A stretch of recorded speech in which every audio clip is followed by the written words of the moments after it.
गए ससुराल में वो पहली सुबह कितना हड़बड़ा के उठी थी, ये सोचते हुए कि देर हो गई है और सब ना जाने क्या सोचेंगे। एक रात ही तो नए घर में बिताई है और इतना बदलाव, जैसे आकाश में उड़ती चिड़िया को किसी ने सोने के मोतियों का लालच देकर पिंजरे में बंद कर दिया हो। शुरू के कुछ दिन तो यूं ही गुजर गए, हम घूमने बाहर चले गए। जब वापस आए तो सासू माँ की आंखों में खुशी तो थी, लेकिन बस अपने बेटे के लिए सोचा, शायद नया रिश्ता है, एक दूसरे को समझने में देर लगेगी।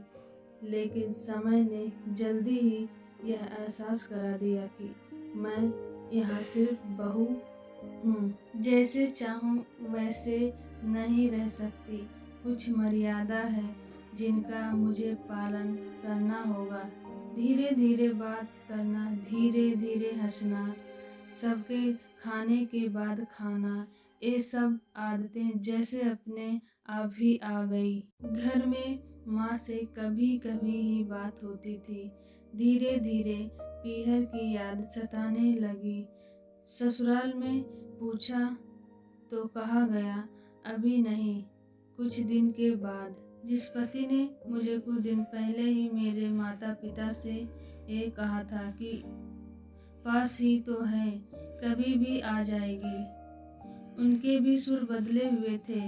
अब धीरे धीरे समझ आ रहा था कि शादी कोई खेल नहीं, इसमें सिर्फ घर नहीं बदलता बल्कि आपका पूरा जीवन ही बदल जाता है। आप कभी भी उठ के अपने पीहर नहीं जा सकते, यहाँ तक कि कभी याद आए तो आपके पीहर वाले भी बिना पूछे नहीं आ सकते।